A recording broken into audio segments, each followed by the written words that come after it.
அண்ணா வேலைக்கு ஆள் கேட்டிங்களே நான் தானேண்ணா. வாப்பா வாப்பா, நீ தானே அது. இன்னிலேருந்து உனக்கு ஒரு மாதம் ஒரு 12,000 சம்பளம், சரியா? மந்த்லி 12,000. Jolly jolly jolly. இந்த சந்தோஷம் நான் கொஞ்சம் நாளைக்கிட்டேன். ஏண்ணே அவன் சந்தோஷமா இருக்கு உனக்கு பிடிக்கலையாண்ணே? நானே இவனை மாதிரி தான் ஒரு காலத்தில் முதல்ல வேலைக்கு போகும்போது 6,000 ரூபா சம்பளம் கொடுத்தாங்க.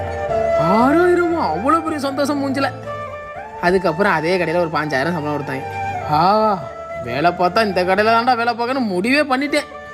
அதுக்கப்புறம் அப்படியே நாள் போக போக ஒரு 25 ரூபா சம்பளம் கிடைச்சா நல்லா இருக்குமேன்னு தோணுச்சு. அதுலேருந்து அதோட வேறு கடைக்கு போனேன். அங்கே 28 ரூபா கொடுத்தாங்க. இதை வச்சு நம்ம குடும்பத்தை காப்பாற்றுறான்டா, இந்த சம்பளம் போயிருந்தா இங்கே வேலை பார்த்தலாம்னா முடிவே பண்ணிட்டேன். இப்போ அதுவும் பார்த்தாம ஆன்லைன் ஜாப் பண்ணிகிட்டு இருக்கிறேன். ஆன்லைன் ஜாப்பா? என்ன எனக்கும் சொல்லுண்ணே. மாதம் 1ஆம் தேதி ஆனால் ஒவ்வொருத்தருக்கா போனால் போட்டால் 1000 500 பிச்சை எடுக்கணும்.